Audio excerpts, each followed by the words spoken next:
Thanks for joining us. Our agenda today is we'll have these introductions and talk about the goals. Then Katy Wolf is our featured speaker, one of our featured speakers today with a technical presentation. And her presentation is on safer alternatives to vapor degreasing, but her presentation covers quite a bit of information about how you would make any change. And so I think you'll all find that very interesting. Our industry presentation is Scott Stewart with Blount International, and that's on zinc reductions in stormwater. And I think that's also a very interesting presentation to help us understand things we can do to make changes. So we will have some time for questions right after the two presentations, the two technical presentations. So if you have a question, please put it into the chat box, and then I'll ask those questions right after those presentations. After that, we will open it up for a facilitated roundtable discussion, and we'll have three different sections there, and people will be asked to either stay in the main room or join one of the breakout rooms. And at that point in time, you'll all want to unmute yourself and turn on your video if you'd like to speak. That would be great. And then the roundtable sessions are a time for you to network with each other. Just a word about the Pacific Northwest Pollution Prevention Resource Center, PPRC. It's a nonprofit based in Seattle, but people working in various parts of the country, including Portland. PPRC provides high quality, unbiased pollution prevention information and believes that environmental and economic vitality go hand in hand, and both are necessary to protect a high quality of life. PPRC is especially interested in the reduction of toxic chemicals. Its projects include promoting alternatives to halogenated solvents in marine, auto body, auto repair, landscaping, and metal manufacturing and finishing industries. PPRC also works with pretreatment coordinators to understand and create programs to avoid fats, oils, and greases in sewer systems. PPRC provides free and well-researched answers to specific questions about pollution prevention through its rapid response service. So be sure and check out the website, and you can ask any question there, and we'd be glad to get back with you. Also today, we have the Oregon Department of Environmental Quality, and I just wanted to remind you that legally there is a basis for them to be able to provide non-regulatory technical assistance. So we have a couple of folks here on the line that are with DEQ, and their goal today is to help you by making changes that will work for your company and the environment. Our roundtable goals. So this is a series of 6 roundtables, and we really will appreciate your feedback at the end of this, and we want to make these be valuable to you. We want to listen to industry leaders like you and understand your needs and barriers for making changes, going to safer chemicals, and making environmental improvements. We want to support the implementation of your efforts to reduce toxics. And then if there's technical training or education that you need, we really want to know that so we can provide you some of those, some of that kind of information and support. And then we really want to facilitate your collaboration, because we know that that is very important for you to be able to have the chance to collaborate with each other and learn from each other. So our first speaker today is Dr. Katy Wolf.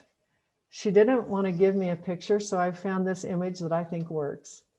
She is a genius chemist who has worked for manufacturers throughout Southern California and now through the West Coast to implement projects to help companies find and demonstrate safer alternatives and emerging technologies. Katy has conducted technical feasibility and cost analysis of more than 200 source reduction options in 13 different industries. Her evaluations include chemical substitution, process modification, product substitutes, and control technologies. Today, Dr. Wolf will review safer alternatives to vapor degreasing. So take it away, Katy.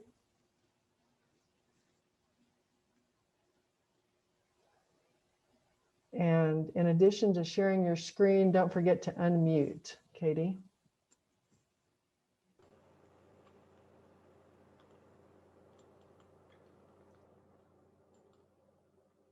Can everybody see that? Oh, Not yet. Really? Do you all see it? we wouldn't lie. Say again? So we can't see it.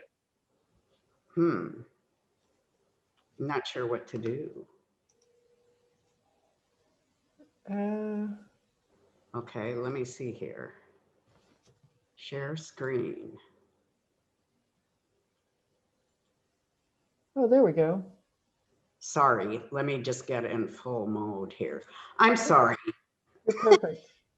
Thank you for the nice introduction, Jean. That was very nice. And please be patient with me. I'm not that great at technology. I can only find safer alternatives to vapor degreasing, apparently. And that's, as Jean said, what I'm going to talk about today. Vapor degreasing is a process that's used by numerous companies across the country for cleaning their parts. And the dominant industries that rely on vapor degreasing include companies that manufacture and process metal parts of all kinds, as well as many different aerospace companies. And in 2016, Congress amended the Toxic Substances Control Act. Under the amendments, EPA was charged with developing regulations on chemicals that they believe posed a high risk. And they did develop a list of the first 10 priority chemicals. And on that list are 4 halogenated solvents that are used extensively in vapor degreasing. And those solvents include trichloroethylene or TCE, perchloroethylene or PERC, methylene chloride, and N-propyl bromide, NPB. And all 4 of these solvents are carcinogens, and they also pose a lot of other health and environmental effects as well. And in addition, all 4 of them are on the list of toxics in the Oregon DEQ regulation. Now, how does vapor degreasing work? Well, a vapor degreaser, as I show here in this simple schematic, it's a stainless steel tank, and it has a heater in the bottom and a set of cooling coils around the top. You put liquid solvent into the vapor degreaser and you heat it to its boiling point. That creates a vapor zone above the liquid zone, and those vapors of solvent would tend to escape from the vapor degreaser were it not for the set of cooling coils around the top. Now, when you want to clean parts, you load them either into a basket, or often people put them on fixtures of various kinds. And you put the parts into the vapor zone. And once they hit the vapor zone, the warm solvent vapors that are there, they'll condense on the colder parts and they carry the contaminants into the liquid below. So if you clean always in the vapor zone, you'll always be cleaning with clean solvent. Many degreasers are much more complex than the simple schematic that I showed. And almost all of them have a spray wand that you can use to spray liquid solvent onto the parts when they're in the vapor zone. Some degreasers also have baths of solvent with different types of agitation in them for better cleaning. You can immerse the parts in them. Now, this last point is very important, and I want to emphasize it. The solvents that can be used in open-top vapor degreasers can't have a flash point. If you heat a solvent with a flash point to its boiling point, you'll encounter the flash point first. And in open-top vapor degreasers, it's open to the air, so you have oxygen present. If you also have a source of ignition, you could ignite the solvent or you could blow it up, and that's very dangerous. So again, no solvents with flash points in open-top vapor degreasers. Now I'm going to talk about some case studies today, and I've just outlined what they are here. I'm going to talk about 4 companies I'm working with on an EPA Region 10 sponsored project with PPRC, and all 4 of those companies are using N-propyl bromide. I'm also going to give information on 2 case studies of companies that are in California. And that project is sponsored by the Hazard Evaluation System and Information Service, which is part of the California Department of Public Health. They are also using N-propyl bromide. Then I ran a nonprofit organization in the Los Angeles area for some 30 years. And I worked with many different companies, assisting them in converting away from vapor degreasing. And I'm going to talk about 2 of the companies that I worked with there. Now, before I talk about the potential alternatives that can be used in vapor degreasing, I'm just going to give you a little historical context of things. And after World War II, the solvent that started being used quite widely was trichloroethylene. And somewhat later, companies started using PERC and methylene chloride. By the time we hit the mid-1990s or so, a couple ozone depleting solvents were also used very extensively. They included 1,1,1-trichloroethane, or TCA, and a chlorofluorocarbon called CFC-113. Then in 1996, the United States joined the Montreal Protocol, which ended up banning the production of ozone depleting substances worldwide. And there were numerous companies using TCA and CFC-113 in vapor degreasing. So those thousands of companies actually had to convert to alternatives. So the vendors, of course, as always, they saw a potential new market. So they started introducing new solvents to the market. One solvent that was introduced at that time, one type, was called the hydrochlorofluorocarbons, or HCFCs. Now, they also contributed to ozone depletion, but less so than the CFCs. So they were phased out over the next 15 years or so. And then at that same time, N-propyl bromide was introduced onto the market. Then somewhat later, certain global warming solvents, the hydrofluoroethers and hydrofluorocarbons, were introduced. And finally, the last solvent that came on the market that I'm going to talk about was another chlorinated solvent called 1,2-trans-dichloroethylene. And over the years in vapor degreasing, there's been a lot of switching from one solvent to another, people switching from solvent A to solvent B as the one they're using is being increasingly regulated. Now I'm going to just go over what some of the potential alternatives are to the halogenated solvents. And the first set of solvents that I'll talk about as potential alternatives are the fluorinated solvents. Now, I already mentioned these. These are hydrofluoroethers, or HFEs, and hydrofluorocarbons, or HFCs. And these solvents do contribute to global warming. In addition, they don't clean very effectively. So virtually always when they're used, they're combined with 1,2-trans-dichloroethylene. Now, 1,2-trans has not been tested for chronic toxicity, but it is structurally similar to PERC, TCE, and vinyl chloride, and all 3 of those chemicals are carcinogens. So 1,2-trans may well be a carcinogen as well. The HFCs and HFEs are very expensive, and if you use them in open-top vapor degreasers, the losses would be extremely high, and you'd have to pay a lot of money to keep using them. So nearly always they're used in airless airtight equipment. That's things like vacuum degreasers that are very tight.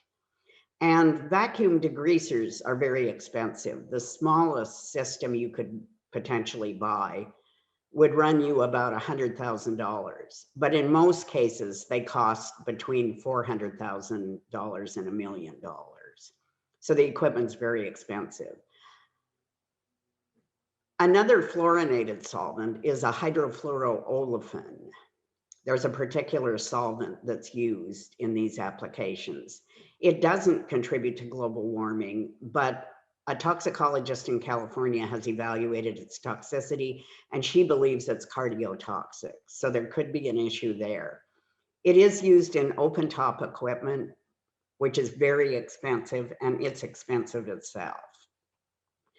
Now, a second potential option that you could use is to use solvents with flash points in vapor degreasing. This would include solvents I've already mentioned, which is 1,2-trans-dichloroethylene, and a number of other solvents that would be oxygenated solvents, things like glycol ethers or modified alcohols, MEK, things like that, or hydrocarbon solvents, things like mineral spirits or petroleum solvents. Now, as I already mentioned, you can't use solvents with flash points in open top vapor degreasers, so you need to buy the airless airtight systems. And once again, that would run you $400,000 to $1 million. In addition, some of the solvents, like certain glycol ethers, for example, and some most hydrocarbon solvents actually, which contain aromatic components, they could be toxic. Now, a third potential option is to use solvents with flash points in cold cleaning. That would be where they weren't heated at all. And I've added a couple solvents to the list, one called perachlorobenzotrifluoride, or PCBTF, another group of solvents called volatile methylsiloxanes. And some of these are toxic. Recently, they've found PCBTF to be a carcinogen, and the volatile methylsiloxane that's used in solvent applications, it's called D5, and it's also a carcinogen. In addition, cold cleaning really isn't as effective as a process as is vapor degreasing. So most people using vapor degreasing wouldn't find this adequate. Now, I've separated out soy base cleaners, which I list here, and they're appropriate for cleaning certain types of contaminants.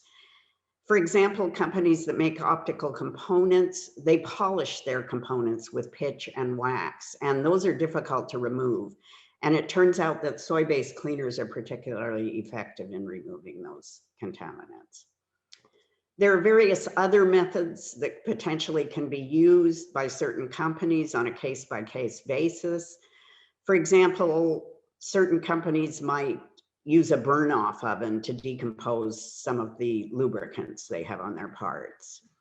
Companies assembling printed circuit boards may be able to convert to a no-clean flux, which they then wouldn't have to subsequently clean off at all.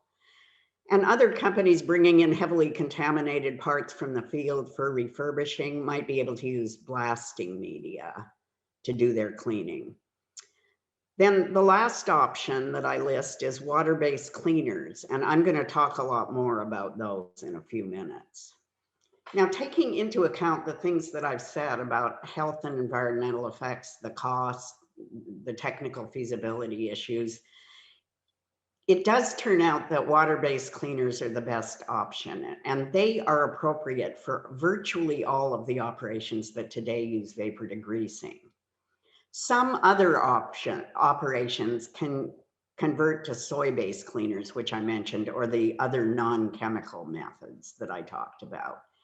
In the PPRC project, we've tested water-based cleaners for all the facilities, and they are suitable. In my California project, one of the facilities actually makes optical components, so they're converting to a soy-based cleaner, and the other has converted to a water-based cleaner. And in my earlier projects in the Los Angeles area that I'll speak about, both facilities converted to water-based cleaners. Now, the first case study I'm going to discuss is a company called MAPSCO in the Seattle area. And they are a subcontractor, and they offer non-destructive testing services. The type of non-destructive testing that the company has is magnetic particle inspection. And the way that works is that you have a fluid and it's got magnetic particles in it. And you put the parts that you're going to do the NDT testing on into that fluid, and you apply a magnetic field. If the parts have a flaw or a crack in them, the magnetic particles will line up along that flaw or crack. You'll know where it is and you can do the repair instead of discarding the parts. So it's really a good type of process. And historically, MAPSCO used a really large 130-gallon N-propyl bromide vapor degreaser for their cleaning. The company also had some water-based cleaning operations in their facility, and they wanted to use the same water cleaner that they were using in those. So we did the testing with the water cleaner supplier, and we found it to be an appropriate cleaner. And I then contacted an equipment manufacturer who I brought in, an equipment supplier, and he had the type of company that they would, type of equipment that they would need to clean their parts. It's an immersion agitation type of equipment. And he gave them a quote. They felt it was too high. He represented another company that had lower cost equipment, but MAPSCO also thought that quote was too high. So MAPSCO did find a secondhand system, but another company bought it up before they could. So I got in gear and I found a company that had secondhand equipment of all kinds, and they happened to have a system of the type that we had originally quoted. MAPSCO did purchase it, they installed it, and they've been operating it for several months, and they find it very good. This picture shows it's the non-destructive testing cell that MAPSCO has. And here's a picture of the 130-gallon N-propyl bromide vapor degreaser the company used to use. This slide shows the water cleaning system they purchased. It's made by Ramco. It has 3 chambers.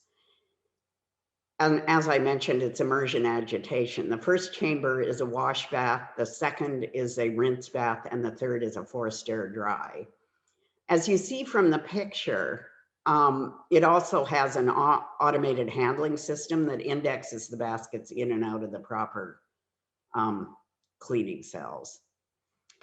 Now this slide shows a comparison of the annualized cost for MAPSCO on the one hand for using the vapor degreaser and on the other hand for using the water cleaning system.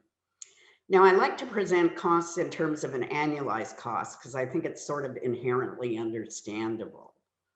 And you'll notice that I don't have a capital cost for the equipment, the vapor degreaser in this case. And I generally don't include that cost. Most people's vapor degreasers are really old. They've been completely paid off and fully amortized. So I don't include that. In contrast, I do include the capital cost for the water cleaning system. Now, in this case, the cleaning system itself cost $55,000. The company also did an upgrade of their electrical system to accommodate the water cleaning system, and that cost $12,000. So the total capital cost, a one-time cost, was $67,000. Now I amortized that cost over a 10-year life for the equipment, even though most water cleaning equipment would probably last 20 years or even longer. But to be conservative, I used a 10-year life and I used a 3% discount rate. Now, as you see, the cost of using the N-propyl bromide solvent is higher than the cost of using the water-based cleaner. That's a consequence of the fact that water cleaners are generally sold in concentrate form, and they run about $20 a gallon. Now you're going to dilute that water cleaner to maybe 5 or 10% of its concentration in water when you use it. So it's really very low cost to use that water cleaner, particularly if, and you don't need to change it out very often if you have good oil control and filtration, which we do have here. And in this case, the company only needs to change that water cleaning bath out twice a year. So it's very conservative in that way. Now there's a $75 cost for the filters per year in the water system. Now, as you see, the energy cost for using the N-propyl bromide degreaser is a lot higher than the energy cost for using the water cleaner. You have to heat N-propyl bromide to its boiling point of 160 degrees. And their vapor degreaser had 2 sets of cooling coils around the top. So it took a lot of chiller capacity to keep that cool. So that's why that's higher. Now, as you see, we've increased the labor cost a little by moving to the water cleaning system. Mapsco added another cleaning process to the water cleaning system when they converted. And it's a process where parts are put through a masked operation. I don't show a cost for the personal protective equipment for the vapor degreaser. If you remember, it's an enclosed system. Now, as you see, the disposal cost for getting rid of the halogenated solvent is really quite high. That's so high because halogenated solvents actually have to be incinerated. Now, I don't show a cost at all for disposal of the water cleaner. And that follows from the fact that Mapsco has a wastewater treatment system that treats very large volumes of wastewater. The amount of spent water cleaner that they have to treat from the water cleaning system is very small compared with the amount of water they treat from other processes. So we decided to deem that negligible and didn't include it. Now, as you see, the total cost of using the vapor degreaser is higher than the total cost of using the water cleaning system. Mapsco was able to reduce their costs by some 27% by moving to the water-based cleaning system. Now, another company I'm working with in the PPRC project, they manufacture small diameter tubing, 1/8 inch or larger. And those tubes are used to transfer liquids and gases from one place to another in aircraft. And in order to do, if you can see these tubes, the pictures here, and some of them are 4 to 5 feet long and they have multiple bends in them. The company needs to do bending, and that's a very stressful operation. They're using a water-based lubricant. Now, we worked with a water cleaner supplier and conducted some testing. We identified a water cleaner that would work for their parts.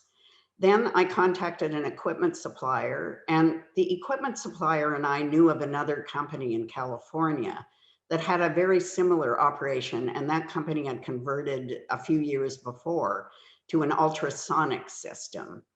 We believed that the ultrasonic system was very expensive and that we could perhaps clean the parts in a less costly system so they wouldn't have to pay for so much for the alternative equipment. So we did testing in a spray cabinet with a specially designed fixture. That testing was successful. The parts were sent back to the company. They cut them apart and said they were clean.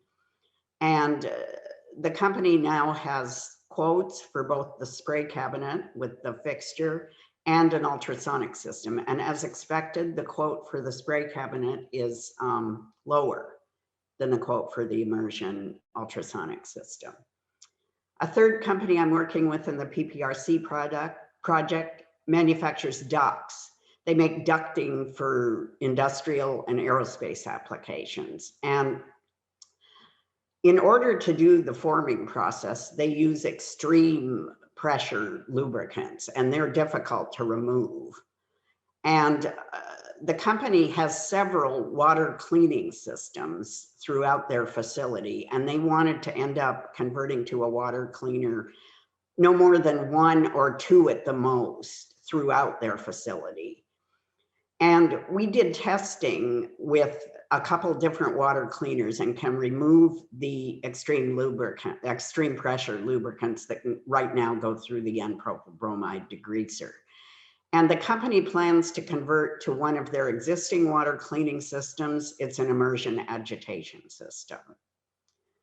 The fourth company I'm working with is a plater, and the company polishes their parts of various kinds, and polishing compounds are very difficult to remove. In this case, they have to use an ultrasonic cleaning system, which is very expensive for removing those contaminants. And we've tested water cleaners. We found one that was suitable, and the company is considering what size of an ultrasonic system they can purchase. Now, in the California project, I worked with a manufacturer of microelectronics for medical devices, and that company needed to have FDA approval in order to convert. I provided them with some information that they then used, and they were able to get that approval. Partway through working with them, they told me they had a water-based cleaning system on site already, and it was a very different kind of system. It was used with a water-based defluxing agent to remove flux from printed circuit boards. Now, that isn't the ideal cleaner I would select for the microelectronics components, but I felt like it might work, and that way it would be less costly because they wouldn't have to purchase an additional system. So we did the testing, and they did a lot of quality control to determine whether the parts were clean. They ended up being clean. So this company was able just to put the parts that they had previously put through their vapor degreaser through that water-based defluxing system, a small dishwasher actually. Now, the second company that I'm working with that I already mentioned is an optical components manufacturer in California. And we did testing with that company to remove the pitch and wax that they use for polishing their components. And we verified that a soy-based cleaner can effectively clean their parts. I brought in 2 suppliers of equipment to give competitive quotes, and the company is evaluating them. Now, I'm just going to present a case study of a company in the Los Angeles area that I worked with, and they manufactured valves of various kinds. They brought them in from the field to refurbish them. They were made of all kinds of substrates, as you see that I've listed here. And the valve bodies had a lot of lubricants, different types of lubricants on them, and also some strange things like bakery flour residue. And historically, the company cleaned the parts in a 35-gallon open-top vapor degreaser. And they cleaned the parts when they came into the facility before they brazed or coated them. We did testing and found a water cleaner that was suitable, and the company ended up converting to a water-based cleaner in a spray cabinet. And here's a picture of a typical spray cabinet, and it has a turntable on the bottom where you place the parts, and it has a spray bar which is adjustable, and it sprays water-based cleaner onto the parts. Spray cabinets like this can have a wash, rinse, and a dry, but in this case, we're only doing a wash. It's a gross cleaning operation, and so that's all we need. Now, here's the annualized cost comparison for the valve company. And once again, I don't put in an equipment cost for the vapor degreaser. I do put in a cost for the water cleaning system. In this case, the spray cabinet was $8,000. So again, I've amortized that over a 10-year life for the equipment with a 3% discount rate. As before, in the other case study, the cost of using the solvent is higher than the cost of using the water-based cleaner. Now, in this case, because it's a gross cleaning operation, we need to change out the bath more frequently, and we change it out every month and a half. But even so, that cost is less. Now, in this case, as is true in many cases, the energy requirement for the water cleaning system is higher than the energy requirement for the vapor degreaser. The labor cost has remained about the same. And as before, the cost of disposing of the solvent is higher than the cost of disposing of the spent water-based cleaners. Now, the water-based cleaner, in this case, they dispose of it off-site. And so that's what they have to pay, $800 a year for disposing of that water cleaner. As was the case earlier, again, the cost of using the vapor degreaser is higher than the cost of using the water cleaning system. And the valve company was able to reduce their cost by some 18% by moving to the water cleaning system. The last case study I'll talk about is a nameplate manufacturer. The company manufactures nameplates made of different substrates, and 90% of them are aluminum, and the balance is stainless steel and brass. The nameplate stock comes into the facility with a protective oil coating, and they need to clean them prior to processing them. And historically, the company was cleaning in an open top 50-gallon vapor degreaser. And they were cleaning a huge number of nameplates per day. 1,000 nameplates per day went through that degreaser. We did testing, found a water-based cleaner that was suitable, and they ended up buying a conveyorized spray cleaning system. Here's a picture of the conveyorized system they bought. And as you see, it has a conveyor belt at the entrance, and you place the nameplates on there, and they move through the unit. And there's a wash section where you spray high pressure water-based cleaner, maybe at about 120 PSI onto the parts. They then go through a recirculating rinse in this case. And that also sprays, and it sprays deionized water onto the parts. Then the third chamber is a forced air dry, and the parts come out, the nameplates come out the other end on the conveyor belt, clean and dry. Now here's the annualized cost comparison for the nameplate manufacturer. Again, no cost for the capital cost for the vapor degreaser. The water cleaning system in this case cost $150,000. It was very expensive, and that included the recirculating rinse feature. And when I amortize that over a 10-year life using a 3% discount rate, I get about $17,000 a year. Now, as before, the cost of using the solvent is higher than the cost of using the water cleaner. In this case, we have to change out the bath roughly every month and a half as well, because they run a huge volume of parts through that cleaning system. Now, in this case, the cost of using the water cleaning system has a much higher energy cost than for using the vapor degreaser. And that follows from the fact that the system is quite automated, as you saw. It's a conveyorized system. And when you use automation, you increase your energy costs. Now, in contrast, we lowered the labor cost. Again, the automation helps you to do that. So that labor cost is lower with adoption of the water-based cleaner. The disposal cost, again, is higher for the getting rid of the solvent than it is for disposing of the water-based cleaner. They do dispose of the spent water cleaner off-site in this case as well. Then I show a row for deionized water here. And in the Los Angeles area, the quality of the water is very, very poor. And if you want spot-free parts at the end of your operation, you absolutely have to rinse with deionized water. And that's in contrast, by the way, to the Pacific Northwest, where the water quality is really good and people can use tap water here. So the deionized water cost is about $3,000 per year. They have to change the canisters out frequently. Now, again, the total cost of using the vapor degreaser is higher than the total cost of using the water-based cleaning system.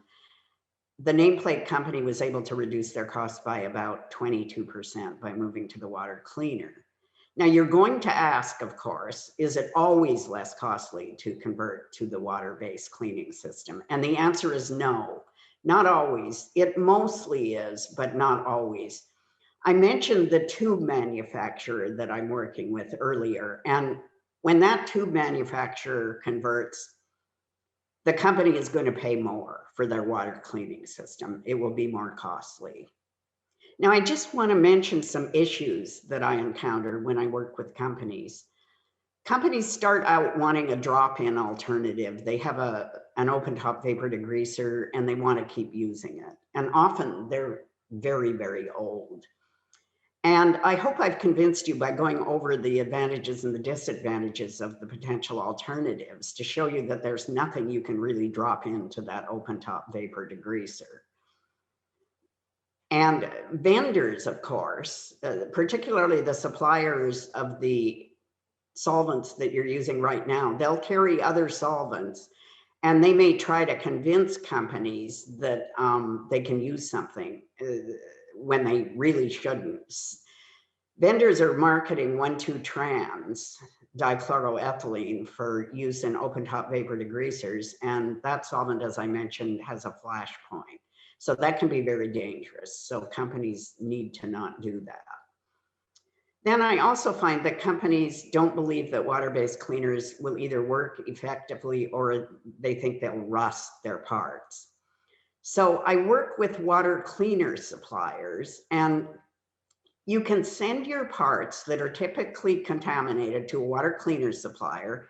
They'll test in their lab in the appropriate type of equipment, and they'll find a water-based cleaner that works for you. They'll send your parts back and you can evaluate them. And all of that they'll do for free because they want your business. So I find that when we do that with parts, companies become convinced that water cleaners will work. Then a third issue is that I always try to make the systems as low cost as possible. I talked about the secondhand system that I found for MAPSCO, and also about testing in the spray cabinet for the tube manufacturer versus the ultrasonic system. And finally, COVID-19, of course, has affected business activity for many companies, but not all. And one of the companies I'm working with, the optical components manufacturer, their business declined quite a bit. And we're waiting for them to purchase the alternative soy-based system until their business comes back up to speed.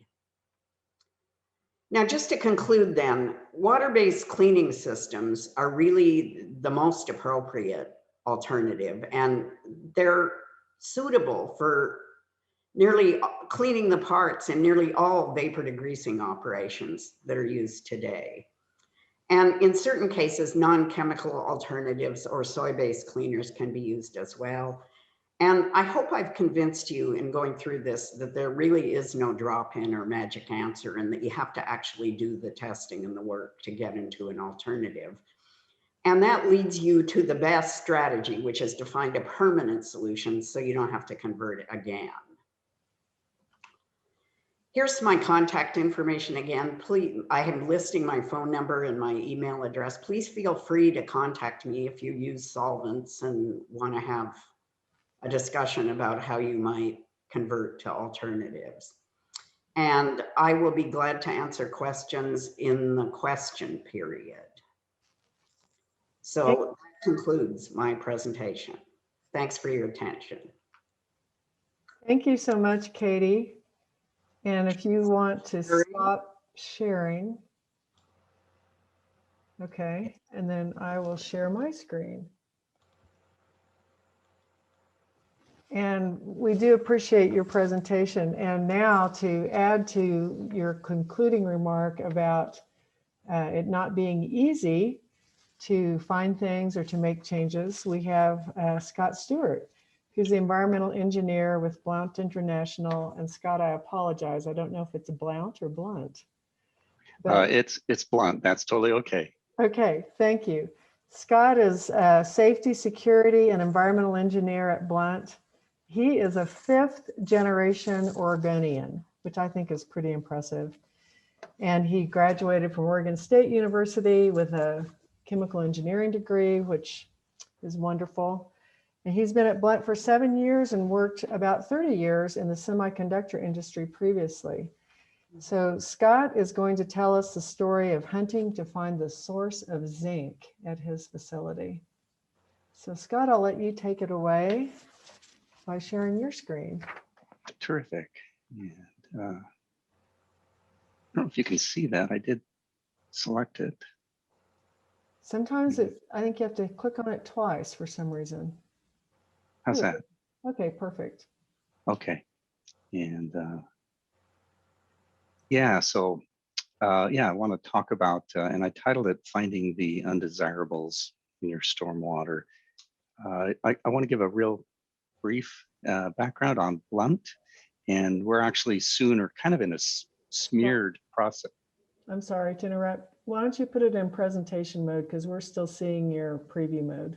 There you go. How's that? There, perfect. Thanks. Yeah, thank you. Yeah. And we're in a smeary process of changing our name. We're rebranding to become Oregon Tool, and you may have seen something about that. So I'm going to talk about some, I'll call it actual successful sleuthing. You can conclude that there has been some unsuccessful sleuthing in my experience, trying to find those undesirables. But I have a story to tell about finding some zinc in stormwater. A little bit like when you watch a video on YouTube, because you're going to change the disc brake pads on your car, and they do a big disclaimer about it, that it's really intended only for fun and recreation. So your results may vary, and this presentation may not solve any of your stormwater problems, and it only solves some of mine. So a little bit about Blount. We are headquartered in Portland, Oregon. We do have a number of locations globally. We design, manufacture, and market replacement parts and equipment for consumers and professionals in select global end markets, including forestry, lawn and garden. We call that our FLAG division. Farm, ranch, and agriculture, our FRAG division, and then concrete cutting and finishing. PDX, which is the facility I work at, Blount PDX, we're located at 4909 Southeast International Way in Milwaukee. So we're just kind of behind Dave's Killer Bread and across the road from the Bob's Red Mill restaurant, which is fantastic for lunch. And of course, I get to smell the fresh baked bread as I walk to and from my car every day from Dave's Killer Bread. This site includes the corporate headquarters and the PDX manufacturing plant. And there are, or I should say there were, about 800 individuals on site daily, and that was prior to the pandemic. So that 800, 850-ish number is split quite evenly between our admin population, again, primarily corporate headquarters, and they've all pretty much been working from home for about 12 months, and then the manufacturing facility. And so those about 400-ish people are here in manufacturing on a daily basis. We have a 5-day, 24-hour-a-day operation with a little bit of weekend work. The SIC code is 3425, primary SIC code, saw blades and hand saws. And we make chainsaw chain and drive sprockets. There's some chain there that we make. And we make 20 miles a day, maybe, give or take, or more, of chainsaw chain every day. We're not the only Blount plant that does that. So there's a lot of people buying chainsaw chain. And actually, due to the pandemic, business is booming. People want chainsaws, they want wood, they want to do projects, they want to do construction. So it's interesting how that works. And then construction of this site and operations in manufacturing began in 1964. And then a little bit later, they constructed the administration building, and that was in 1978. Here's just a snip I was able to grab. I'd ask that you ignore the yellow. Yeah, this was easy. North is kind of to the upper left. Shows the manufacturing facility that's marked Blount Plant. And right below that, kind of triangular, is our administration building. We have parking to the north, parking to the east, parking to the south, and then Highway 224. I think the Milwaukee Expressway is kind of toward the bottom. We have Minthorn Spring, which comes from, I think, Milwaukee Marketplace is where Minthorn Springs are located, near Milwaukee Marketplace, about a mile to the west of the facility, and Minthorn Creek flows on to our place. We have a non-contact cooling water discharge of maybe 100,000 gallons per day, which provides the bulk of the flow of that creek. In the summertime, it bends around on the east side of the plant. There's a fairly large pond there, and then it turns east, and we have a lot of geese and other things which create their own problems because of the nice pond and creek that we have. Minthorn Creek flows to Mount Scott Creek, to Kellogg Creek, to the Willamette. We have light industrial and business east and west of us, and residential areas north and south. So that's our facility. So stormwater, and I want to talk about why the stormwater program is difficult. And yeah, you know, I guess as an engineer, I take some pride, maybe some false pride, in my ability to solve problems. And problem solving in the stormwater program is I've just found it very challenging. And you know, I think the current 1200Z permit's 122 pages long, and we're about to receive a 143-page long general permit, and of course not all of that applicable, but the permit itself. And then we have an older facility, as I mentioned, when we were constructed. And really the facility was designed to construct, designed and constructed to make chainsaw chain and to keep stormwater out of the building and off the roads and the docks where it could impact transportation and manufacturing. You know, that's really the intent of it. And it was not originally intended to keep construction or process materials out of the stormwater, nor to manage the flow, which might facilitate sampling, treatment, troubleshooting, and prevent downstream erosion. And of course, we do need to do those things, and making those changes over time has been and continues to be difficult and costly. So I'm going to rant a little bit more on the difficulties. Parts of the facility has accessible drains, and maybe drains a small area, small impervious surface that you can sample and then track pollutants upstream and figure out what's really going on. You know, typically a nice small roof area with a downspout works very well for that. Kind of the picture on the lower right is the base of a HVAC unit, and has a condensate drain that comes out the bottom. And we have zinc quite a bit in the condensate that comes out of those drains, but nice, I can collect stormwater from that drain, I can sample it, I can put on a treatment device, I can measure the reduction efficiency, and that happens to be a very inexpensive little kind of ion exchange canister with some color-coded media in it, changes color as it depletes, and actually removes zinc at about 98% removal efficiency. So it works very well. But so some of the areas are configured so that you can actually problem solve. But some of the areas are not really friendly towards investigation and are pretty challenging. You know, we've used bore scoping. The picture on the lower left is a bore scope image pulled from a video that was generated trying to understand where the various stormwater drains in the facility go, and helpful in I guess more learning what I know and then maybe what I don't know when I did that. But I think part of the challenges comes down to two pieces, is that in my experience, the undesirables in my stormwater comes from multiple or even many sources. And that makes kind of troubleshooting and problem solving very difficult. So, you know, and how many little bits of galvanized stuff, ducting and roofing and other thing are there on the outsides of my buildings, and are they painted, are they unpainted, can I see them, can I find them? And then the other piece of that is the variability in our weather. So you have variability in both contaminant concentration and stormwater events, makes it difficult to isolate and then, I don't know, treat, replace, do something with it.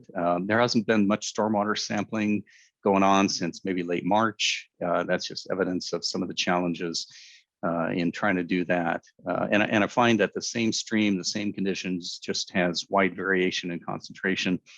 You know, if I wanted to go to my wastewater system and I can take grab samples, I can set up a flow proportionate composite sampler and take, you know, lengthy time samples. I can do that any day. And I can also tap upstream in that, but the stormwater system is just harder than that. So challenging, very challenging. And have spent a lot of the 7 years I've been here at this Blount facility hunting for zinc, and again, having multiple sources in an outfall or in kind of a drainage area is really conflicting, confusing. This is a picture probably taken about 2014, actually, a little bit older picture of an area. It's an extension on the back of the manufacturing facility, and we call this oil recovery. And it's something they did that was pretty smart early on. We take a lot of spool steel and stamp it into little itty bitty parts, which gets constructed in the chainsaw chain, but there's a lot of little itty bitty parts from that stamping process that are scrap. And it has a certain type of oil on it, which is critical for the blanking or punch press operation to make that work effectively and efficiently. And we collect that scrap in hoppers, and we put them in a gigantic centrifuge that's located inside this oil recovery building, and spin it real fast. And we separate the oil. The oil is pretty expensive and pretty specialized oil, and we're able to filter it and polish it and then reuse it in the manufacturing process really effectively and save quite a bit of money. The scrap that's been spun, again, really tiny little parts generally, are as a result of centrifugal force and air pressure blown out of oil recovery and end up in that red box in that image is goes to a local recycler. So they recycle that steel, and that is pretty cool. And you can see the duct that drops down, the scrap flows through, again, a lot of air driven to get it in there, and little itty bits of that steel bounce out. You find them on the concrete. We clean them up with a magnet, sweep them up, and vacuum them up. So this picture is interesting. The main part of oil recovery to the left with a roll-up door and the man door, the roof of that has an HVAC unit on it. And one of my first wins in finding zinc in this area was that I collected drainage, the condensate, and sampled it. And it's like, holy cow, I got zinc. And I put on a little treatment unit and I fixed that, and that was cool. And I could either sample, and I did both at the HVAC unit as well as at the bottom of the downspout that comes off that. And it's a nice small section of roof, so it's conducive to problem solving. The other part is that roof extension on the right-hand side over the red metal box has a product on the roof that was the roofing material that was intentionally installed, and it's called Zincalume. That's the name of it. And you can imagine it sloughs zinc. And you know, I was able to sample it at the bottom of the downspout, and we did, and people have varying degrees of success. We were able to professionally coat it and then maintain it and demonstrate a sample result at the bottom of that downspout that we were successful in doing that. I don't like doing that. But it was the option for me at the time. We have the concrete pad that also collects stormwater, and the downspout from the Zincalume roof and the concrete pad go into that catch basin and then drain. Figure this out through the bore scoping over, and they join the downspout from the main part of the building, and they go into that sample, that manhole, which is a sample point option there. And despite my efforts on the roof and the HVAC and the Zincalume, I still had zinc in that manhole. And you know, I even tried at one point a catch basin insert in the catch basin, and because I had multiple sources of zinc going into the manhole and some other things going on, I wasn't successful at getting the catch basin insert to work. So and then I'm aware that we've got forklifts that run in and out here, and forklift tires have some zinc in them. There's some residual oil, so a little bit of oil on those parts that bounce out of that red box, end up on the concrete. You can see we've got there's a white, called a pig, hydrocarbon absorbent material there to collect any oil before it gets in the catch basin. Anyway, so that's the picture, and that's what I was trying to work with. So one day, I'm at my desk, and that's not a picture of me at my desk, but a picture like me sitting at my desk. My desk's pretty clean right now, but very cluttered situation, and I'm working on something, and I had a lot of paperwork on my desk, and happen to have a hard copy of a safety data sheet on my desk that turns out to be important. So we haven't had any process zinc or zinc related type of process in our facility for several decades. We do have zinc in the steel that we use in some other products, but it tends to stay in that steel and not come out. And so, I didn't think I was chasing a process related thing, but kind of out of the corner of my eye, and I had that safety data sheet for another reason, I noticed the words zinc alkyl dithiophosphate and a percent by weight of 1 to 5. And it's like, holy cow, I've got a product here that's used in our process that has zinc in it. And not only does it have zinc in it, it has a lot of zinc in it, 1 to 5%. If you're not familiar, the current statewide benchmark for zinc in stormwater is 0.12 milligram per liter. If memory serves me right, 10,000 milligram per liter or 10,000 ppm is 1%. And so 1 to 5% in an oil product on site represents a whole lot of zinc relative to the levels I'm looking for in my stormwater. And it really was a fluke that I noticed that. So as I mentioned, we separate the oil from scrap in a large centrifuge. A small amount of that oil ends up on the concrete pad outside the oil recovery area, and is captured in the catch basin. We always run an oil and grease on that and always get non-detect, not quite as low as the zinc measurement for the oil and grease, but always get non-detect. So I wasn't concerned about oil getting into my stormwater from that area, as well as oil floats. This oil is low density and not miscible or soluble in water, so it floats on the surface of the catch basin. It, in my belief, isn't discharged with a stormwater, but could the zinc compound from that oil somehow end up in that stormwater discharge? And so, I see that zinc compound on the safety data sheet. My mind just spins into crazy activity because, again, I've been chasing zinc at a facility for a number of years, marginally successful. And the challenge then became to look for a mechanism to demonstrate that the zinc in the oil either is or isn't ending up in the discharge from catch basin. So catch basins are our friends. And this is typical parking lot. You've got a catch basin in there. You may have ridden your bicycle, got your front tire caught in that grating. It's very important how they work. So it's a big steel box buried below grade. At the top of the box with slope towards it is the steel grate. I think besides that represents the asphalt, maybe concrete if it's a driveway or something else, typically asphalt. Water drains in there. And then the pipe configuration is very important. They have what's called a submerged outlet. And you can see that arrow that says water line, and that corresponds to that lower section of the horizontal part of the pipe that penetrates the wall of the catch basin. The water level will drain to that point, then stop. And then you have about 6 inches of water between where the water enters the exit pipe and the surface for floaty things to gather. And floaty things includes oil. And if you go look in a catch basin in the parking lot today, you'll see oil floating, drains from cars, and it washes into stormwater catches. And you've got that 24-inch by 24-inch by 6-inch volume, basically, of capacity to catch. And we do service these once a year. We get a big truck out there and suck them out. You get the solids, sand and rocks and grit in the bottom, and then you get the oil and maybe bits of wood and floaties on the top. So oil floats up on the top of there and shouldn't get discharged. So what I was really looking for is to demonstrate a mechanism for the zinc compound transferring from the oil skim. It tends to be a pretty thin skim of oil on the surface inside a catch basin to the aqueous layer. And my degree is in chemical engineering, but that's a long time ago and just made my brain hurt to think about trying to figure out how that zinc compound would like to distribute itself between the aqueous and oil layers. So put an experiment together. The martini glass on the left just shows a lower density oil that's not miscible in water floating on the surface of the water. And there's an interface where those two layers are. And I was trying to demonstrate, does that zinc compound, the oil does the zinc compound transfer through that interface? So made an experiment, pretty simple. We took a lower picture on the right-hand side, a couple of buckets, and drilled holes in them, installed an outlet, a spigot, a valve. We rinsed everything very well, put water in both of them, put a Ziploc bag and zip ties over one and called it the controller, the blank. And the other one we left open and we put a little skim of used oil on the top.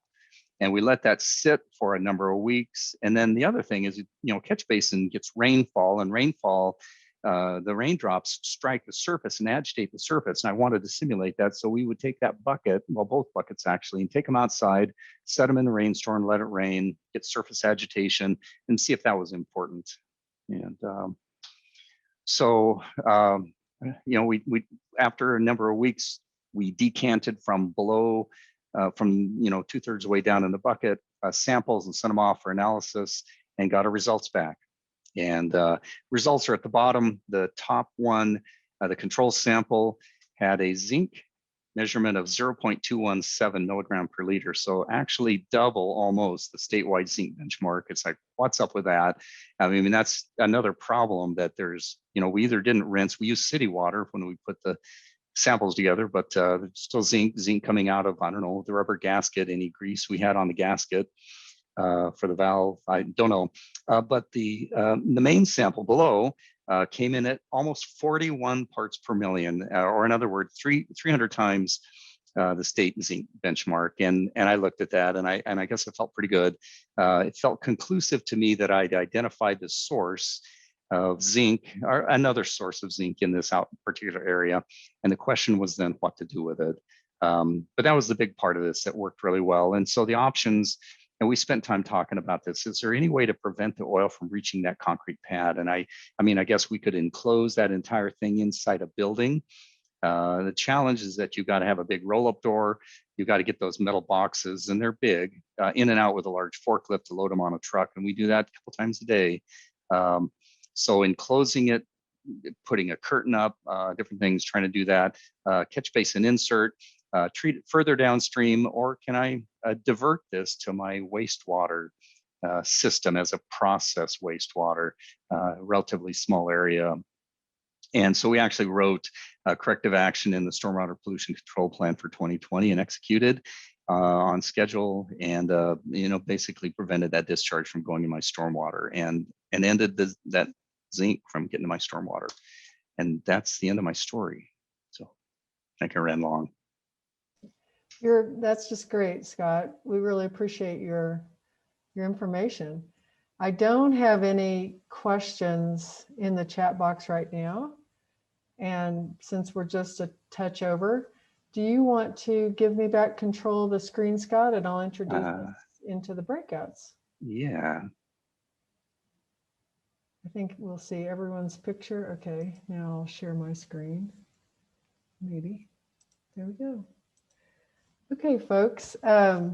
Next thing is the breakouts.